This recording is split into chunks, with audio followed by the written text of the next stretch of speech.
American Airlines flight makes an emergency landing because of lice. A zoo enlists some breastfeeding mothers to encourage a monkey. And MAGA fans are now boycotting Dunkin Donuts, kid. Dunkin's, bro. They're boycotting Dunkin's, kid. Dunkin's, bro. These are the weird stories on Weird AF News, the only daily weird news podcast hosted by a guy from Boston who loves Dunkin's. An airline's flight makes an emergency landing after a passenger spots lice in a lady's hair. Yeah, and this is against the rules. It turns out the woman didn't buy tickets for any of those lice. They were riding on their ticket free, and that's not okay, according to American Airlines, guys. Or should I call it American Air Lice? A Los Angeles to New York American Airlines flight made an emergency landing in Phoenix, Arizona, after passengers saw lice crawling in a woman's hair midair. Hair midair, like it. This sounds like the beginning of a horror movie. I don't want no mother effing lice on no ever mother effing plane. If I could have just got that Samuel Jackson line out properly. Okay, enough of that, Jonesy. Would you just read us about what happened? Is the lady okay? Did any of the passengers contract lice? A passenger on the flight named Ethan Judelson shared his experience on TikTok. Oh, bro, you got to call him out like that? See, it's bad enough that everybody on the plane now knows that you have lice, and you got to explain to people why the flight was canceled or why there was an emergency landing because you had lice. Now people are going to share it on social media too. I mean, it's so embarrassing. I remember having to go through lice checks in school a long time ago, and that was also an embarrassing experience, whether they found it or not. They would bring every student individually out of the classroom into the nurse's office, and they would check the head. And then sometimes the student wouldn't return. And it's like, way to broadcast it to everybody. Now we all know who's got lice. We can make fun of them when they come in. I mean, just talk about the school assisting bullying any way they can. And this was before TikTok. Imagine with the TikTok going on. Oh, boy. Okay. This person with the TikTok video said that the crew provided minimal information about the diversion, leaving passengers pretty puzzled about what was going on. But according to some eyewitnesses, a couple passengers had apparently spotted lice crawling out of a woman's hair, prompting them to alert the flight attendants. Imagine being seated right next to this person. Anyone else feeling itchy just hearing about this play-by-play? Upon landing, the passengers were informed of a 12-hour delay and were given hotel vouchers. So the airline stopped the flight because of lice and then immediately gave everybody a ticket to get some bed bugs, it seems. From those hotels. They don't put you up in the best hotels, from my understanding. American Airlines later issued a statement confirming that the flight was diverted due to a medical emergency. That kind of stinks. If you're on that flight, I mean, can't you just do something about put a bag over their head or something and keep flying? Can you just drag them out onto the wing and shave their head and keep going? I mean, I'd be awfully aggravated if my flight was diverted because of something like this. Hey, isn't this what parachutes are for anyways? They never use those parachutes. Just give it to the lice lady and kick her out the door. I'm kidding, guys. That's a terrible thing to do. Now, fortunately, it says in the article the passengers did eventually make it to Los Angeles, a city filled with creepy crawlies. So welcome. You're probably not getting out of here without some sort of virus or parasite on your person. That's LA for you. Great. Now we're going to have to add lice checks to pre-boarding protocol. Take off your shoes. Stick your head in the lice scanner, sir. It's going to be like mandatory head shavings. Is this the line for the pre-boarding head shave? Now, look. I just want to let you know these are my lice, but they're my emotional support lice, and I'm allowed to bring them onto the plane. By the way, guys, I heard that one of the easiest ways that you can get lice is from trying on Halloween masks in the store. You're welcome. Just remember it's weird news and it'll be all right. Beep. A Dublin Zoo enlists help from breastfeeding mothers. Let's find out why. What are they doing with these breastfeeding mommies? They've enlisted the help of some breastfeeding ladies to help encourage a female orangutan bond with her newborn. Trying to get the orangutan to nurse the newborn, apparently. The orangutan's name, orangutan, is named Merger. Not merger as in traffic, M-E-R-G-E-R, but Merger, M-U-J-U-R. It's a name I've never seen before. It's lovely. I mean, I'm not an expert on orangutan names. This baby orangutan has yet to be named itself. It was born on July 31st at the zoo. The pregnancy initially took the staff by surprise. We have zookeeper Anthony McClure, who admits that the birth was a little bittersweet, as Sibu, the father of the new baby orangutan, died in March at age 44, sadly. Orangutans live to 44? Wow. See, guys, we're learning about the lifespan of orangutans. It's a little sad about the dad, though. Now this poor mom is all alone. It's probably one of the factors. She's not really feeling up for nursing right now. But also could be that whole captivity thing. Intelligent animals don't seem to take to that too well. I think orangutans are pretty smart on the spectrum there. It says here, the mother, Merger, had previously given birth to 2 other infants, but she seemed to lack a maternal instinct, and staff at the zoo had also been unable to get her to latch on for breastfeeding. Mr. McClure said they decided to bring in midwife and lactation specialist Lice Reeves, a midwife employed on the breastfeeding team at the National Maternity Hospital in Dublin. Oh, she's on the breastfeeding team. She must be amazing at this. She probably has amazing breasts, bro. That's what's going on. No, I don't think so, you perv. Shut up. Who was that? I don't know. Miss Reeves organized for 3 breastfeeding moms to work in rosters prior to the birth of the baby orangutan for an hour or 2 each morning. The hope was that they could teach Merger how to get her baby to latch on, as apes are highly intelligent and they actually mirror behavior. That's right. That's where we get the whole hypothesis, monkey see, monkey do. Let's find out if it was effective at all. Now, the zookeepers closed off the orangutan house every morning for the group of 30 female volunteers to take part in the breastfeeding. Says they had a maximum of actually 4 women per day. So there were 30 volunteers, but they only had 4 each day. The chairs were set up. There was a safety glass between Merger and the women who were breastfeeding. One of these women is first-time mother Nora Murphy from Rathfarnham in Dublin. She was excited. She didn't hesitate when asked to volunteer her breasts at the zoo. She thought that it would be a fantastic story to tell the now 10-month-old Elodie when she is older. According to Nora, the orangutan would, quote, "She would stare at you, really looking at what you were doing. She was hand-expressing at the time as time went on, which was quite magical. Now, breastfeeding worked for me, but I know it's not always the case for other women. I felt like I was passing a torch on to Merger."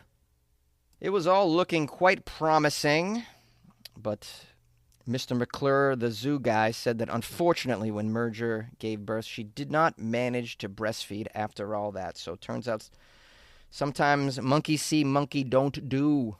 And the zookeepers ultimately made the decision to bottle feed, as although Merger was cleaning and nurturing her baby, she couldn't get him down onto the breast to start latching. The baby's now being hand-raised and they say is thriving. In the next few weeks, he will be collected and brought to the Monkey World Nursery for Apes in the UK. Here's some information about orangutans. They say they're critically endangered in the wild. They have low reproductive rates, with females only giving birth every 3 to 5 years. So this is a hugely significant occasion that we have here. It's nice to know that they were able to take over the baby duties for the mother, and hopefully the newborn will live to a very ripe old age, like 40s or 50s. Maybe longer. I don't know how long they live. I'd imagine, though, this is probably quite common, as animals don't take well to captivity, and that manifests itself in behaviors like refusing to nurse, throwing feces at onlooking Karens, and the occasional tourist face peel treatment that we're all familiar with.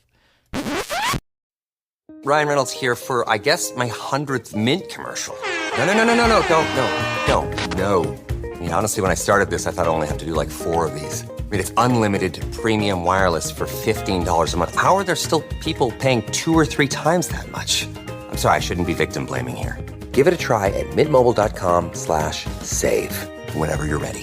$45 upfront payment equivalent to $15 per month. New customers on first 3-month plan only. Taxes and fees extra. Speed slower above 40 gigabytes. See details.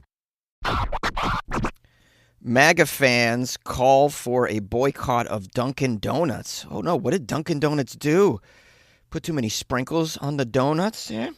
What are these, woke beads? Not having it. We have followers of Donald Trump are calling for a boycott of Dunkin Donuts. Well, looking at the size of these folks, a donut boycott just might save their lives, I think. Let's keep reading and find out why the followers of Donald Trump are boycotting Dunkin Donuts. The reason is chief executive of Rumble claimed that Dunkin Donuts refused to advertise on the conservative video platform because it's, quote, right-wing culture. Are you guys familiar with Rumble? It's like a social media platform. It's for videos, really, like more like a YouTube, I would say. I use it. I put some of my jokes on there, my stand-up comedy. I thought it would appeal to some of that crowd. Some of my jokes, I think, appeal to the people who are against woke, anti-woke. Because woke is anti-comedy in general, is the rule. So I got some bits that are that go well with conservatives. I've noticed when I travel, I can do certain jokes in certain states. And when I'm back here in California, those same jokes don't go well. So I have videos of all my jokes. So I try and put them in places where it'll be appreciated. So I have some jokes on Rumble. I was unaware of this whole Dunkin Donuts fiasco. And by the way, just for the record, big fan of Dunkin Donuts. I'm from Boston, and Dunkin's is our religion. It's our church, bro. We meet up in Dunkin's in the morning, get a large regular, extra cream, extra sugar. And that's where we spend our time, baby. I mean, Dunkin Donuts drive-thrus around Boston, always packed to the gills, kid. Always. Also, just for the record, love their coffee. Not a big fan of the donuts, though. Those donuts they're not as good as some of the other donuts. I'll take an independent donut shop over a Dunkin' Donuts donut any day of the week. Rumble apparently has joined Elon Musk's X in a lawsuit against a number of advertisers that they say have declined to do business with them because of the right-wing content on their platforms. Well, wait a minute here. I thought you guys were all proponents of free markets. I'm saying the conservatives. They're always fighting for free markets. Look, man, you're either for a free market or you're not. And if you're for a free market, you don't tell other people how to operate their businesses. You just don't do that. You let the market decide. That's the free market. People do business as they see please. The market will decide whether or not that was a good business move or a bad business move, because they will either have profits or they will not, and then they will disappear as a business entity. Okay, some more details from the story. This all came out because the CEO of Rumble, Chris Pavlovsky, he posted on social media about how he had contacted Dunkin Donuts about advertising, and then he shared an email from the company, which was partially redacted and did not show who had sent it.